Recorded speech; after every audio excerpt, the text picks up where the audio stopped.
Assalamualaikum warahmatullahi wabarakatuh. Bagaimana kabarnya anak-anak kelas 10 IPA? Semoga kalian semua selalu sehat dan dalam lindungan Allah. Amin. Sebelum kita mulai pembelajaran hari ini, mari kita buka dengan bacaan basmalah terlebih dahulu. Bismillahirrahmanirrahim. Semoga apa yang akan kita pelajari hari ini dapat bermanfaat untuk kita semua. Amin ya robbal alamin. Hari ini kita akan membahas mengenai agama dan kebudayaan Hindu di India. Kita bahas dulu mengenai agama Hindu ya, karena agama Hindu ini merupakan agama yang pertama kali berkembang atau muncul di wilayah India.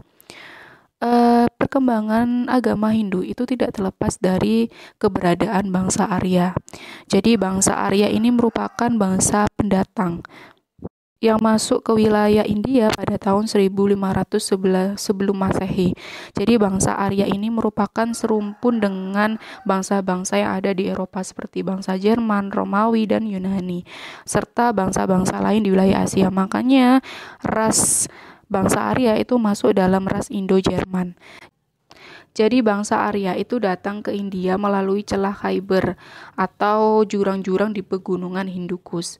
Lah, ketika bangsa Arya itu datang ke India, di India itu sendiri sudah ada bangsa yang mendiami wilayah India atau yang kita kenal dengan bangsa asli India, yaitu bangsa Dravida. Jadi otomatis ketika bangsa Arya itu datang ke India, berarti terjadilah pertemuan antara bangsa Dravida dengan bangsa Arya.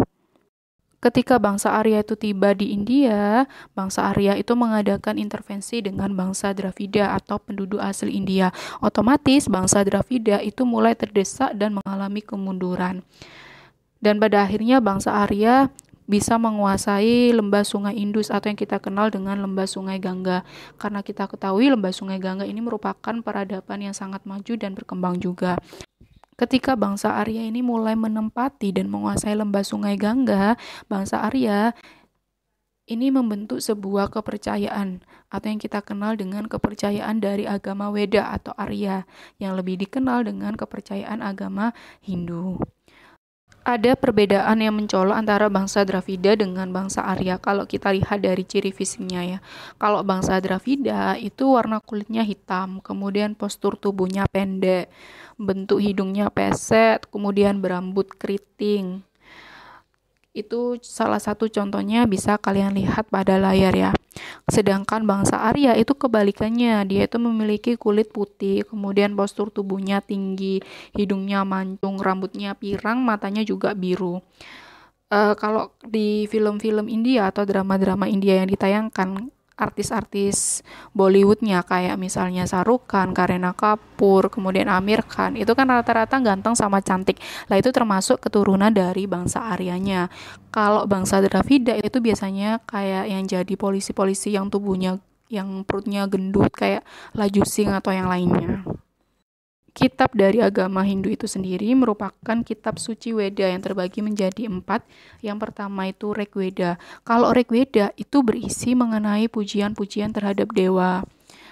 Kemudian Sama Weda itu nyanyian suci. Makanya kalau di film-film India atau drama India itu kan lebih banyak upacara-upacaranya tuh banyak nyanyi-nyanyi. Bahkan ketika ada acara pernikahan itu kan ada momen 1 hari full atau lebih tepatnya malam hari itu digunakan khusus untuk menyanyikan lagu-lagu lainnya. Karena ada kitab dari agama Hindu sendiri itu yang berisi mengenai nyanyian-nyanyian suci. Kemudian yang ketiga yaitu Yajurveda. Kalau Yajurveda itu berisi doa-doa dalam upacara. Terus yang terakhir adalah Atharva Veda. Ini merupakan mantra atau sihir, biasanya berisikan doa-doa untuk pengobatan. Agama Hindu ini menganut politeisme, memuja banyak dewa. Kemudian dewa itu dibuatkan patung-patung atau simbol. Tapi di Hindu itu ada 3 dewa yang paling utama yang dikenal dengan Trimurti. Yang pertama itu Dewa Brahma, Dewa Wisnu, dan Dewa Siwa. Dewa Brahma ini merupakan dewa pencipta ya. Ada beberapa simbol yang bisa kalian lihat pada patung Dewa Brahma yang ada pada layar. Jadi Dewa Brahma itu diibaratkan dia itu mempunyai 4 wajah atau 4 kepala. Jadi 4 kepala itu menggambarkan simbol dari 4 kitab Weda itu tadi, Rig Veda, Sama Weda, Yajur Veda, dan Atharva Veda. Kemudian kalau kalian lihat pada layar itu kan masing-masing mukanya itu menghadap ke arah yang berbeda-beda. Ada arah utara, selatan, barat, sama timur. Makanya karena memiliki 4 kepala, Dewa Brahma itu dikenal dengan catur anana atau catur muka yang memiliki 8 telinga. Kemudian Dewa Brahma juga memiliki 4 tangan. Kemudian ada manik-manik doa. Terus kalau kendaraan Dewa Brahma itu adalah angsa. Kenapa kok angsa? Karena angsa ini merupakan binatang yang bisa hidup di 3 alam ya, di tempat air, kemudian di daratan dan juga di udara. Terus Dewa Brahma itu patungnya juga berada di atas bunga teratai. Lah bunga teratai itu bagi agama Hindu itu melambangkan alam dan esensi hidup. Yang kedua yaitu Dewa Wisnu. Dewa Wisnu ini disebut juga sebagai dewa pemelihara. Jadi tugasnya Dewa Wisnu itu untuk memelihara dan melindungi segala ciptaan dari Brahma.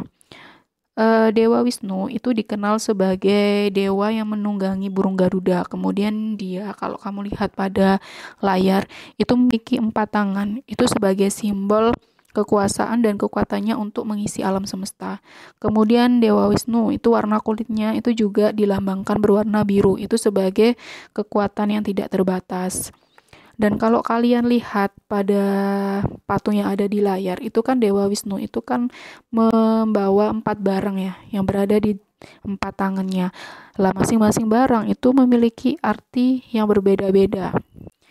Benda yang pertama itu adalah trompet kulit kerang atau yang dikenal dengan sangkhya.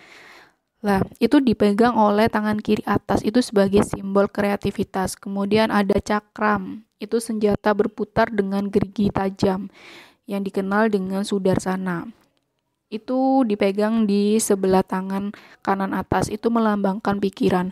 Kemudian gada yang bernama komodaki itu dipegang di tangan kiri bawah, itu melambangkan keberadaan individual. Dan yang terakhir itu adalah bunga lotus atau padma, itu merupakan simbol kebebasan.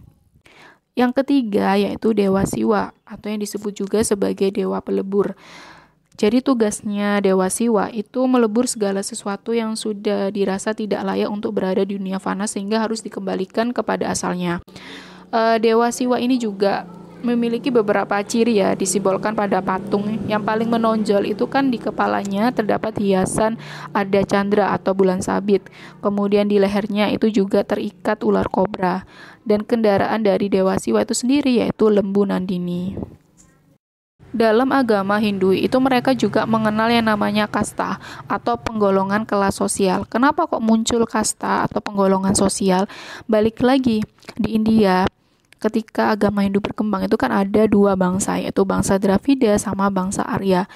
Lah berdasarkan ciri fisiknya saja itu kan sudah terlihat jelas perbedaan antara bangsa Arya dengan bangsa Dravida. Lah bangsa Arya sebagai bangsa pendatang itu mereka tidak mau bercampur urusan dengan bangsa Dravida karena bangsa Arya itu menganggap kalau bangsa Dravida itu adalah bangsa yang memiliki kasta yang paling rendah. Bahkan bangsa Arya itu juga tidak memperbolehkan jika ada atau terjadi perkawinan antara bangsa Arya dengan bangsa Dravida, sehingga terbentuklah yang namanya kasta. Jadi masyarakat India itu terbagi dalam beberapa kasta atau penggolongan kelas sosial. Kasta yang pertama atau kasta yang paling tinggi yaitu kasta Brahmana. Kasta Brahmana itu terdiri dari pemuka agama atau pendeta.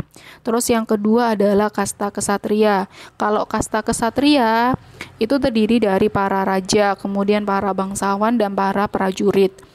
Terus setelah kasta kesatria itu adalah kasta Waisya. Lah kasta Waisya ini terdiri dari para pengusaha, kemudian petani, perajin, nelayan, dan juga pelaku seni. Sedangkan kasta yang terakhir yaitu kasta Sudra. Ini termasuk orang-orang yang bekerja rendah, misalnya kayak buruh, kemudian budak, dan juga pembantu. Ada 5 keyakinan pada agama Hindu yang dikenal dengan Pancasrada. Yang pertama itu adalah Widitatwa. Itu mereka yakin pada Tuhan yang Maha Esa. Kemudian Atma Tatwa, percaya bahwa di setiap makhluk itu terdapat jiwa. Terus Karma Pala Tatwa, orang Hindu itu juga percaya adanya hukum sebab akibat. Terus Purna Bhava Tatwa. Mereka juga percaya akan adanya reinkarnasi atau kelahiran kembali. Kalau kalian sering nonton drama Korea, apa itu tentang reinkarnasi itu kan banyak dijadikan sebagai drama ya. Kemudian Moksha Tatwa. Itu mereka juga percaya bahwa kehidupan ini itu pasti ada tujuan akhirnya, yaitu mencapai surga. Ya, itu tadi materi yang Bu Nais sampaikan hari ini. Sampai ketemu minggu depan. Tetap selalu semangat dan jaga kesehatan. Bu Nais akhiri. Wassalamualaikum warahmatullahi wabarakatuh.